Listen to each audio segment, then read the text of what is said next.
আপনি কি জানেন এই মুহূর্তে আপনার চারপাশে এমন সৃষ্টিও আছে যারা আপনাকে দেখছে, কিন্তু আপনি তাদের দেখছেন না। এটা কোনো হরর মুভি না, এটা কুরআনের সত্যতা। আল্লাহ পাক বলেন, আমি জিন এবং মানুষকে সৃষ্টি করেছি শুধু আমার ইবাদতের জন্য। জিনদের ভিতরেও আছে সমাজ, পরিবার, পরিজন। তাদের মধ্যে ঈমানদার এবং কাফেরও রয়েছে, ঠিক মানুষের মতোই, কিন্তু তাদের দুনিয়া আমাদের চোখের আড়ালে রাখা হয়েছে। নবী করিম সাল্লাল্লাহু আলাইহি ওয়াসাল্লাম বলেন, শয়তান মানুষের রক্তনালীতে প্রবাহিত হয়, সহিহ বুখারী শরীফ, আর গুনাহ তাদের দরজা খুলে দেয়।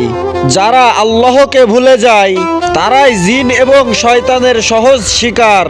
আপনি কি প্রস্তুত জিনের হাত থেকে বাঁচতে? আর পরের ভিডিওতে আসছে জিন কোথায় বসবাস করে, জিন কিভাবে মানুষের ক্ষতি করে, ভালো জিন বনাম খারাপ জিন, জিন থেকে বাঁচার কোরআনি আমল। আপনি কোন বিষয় ভিডিও চান কমেন্টে বলুন, আমি সেই বিষয়ে ভিডিও দেওয়ার চেষ্টা করব।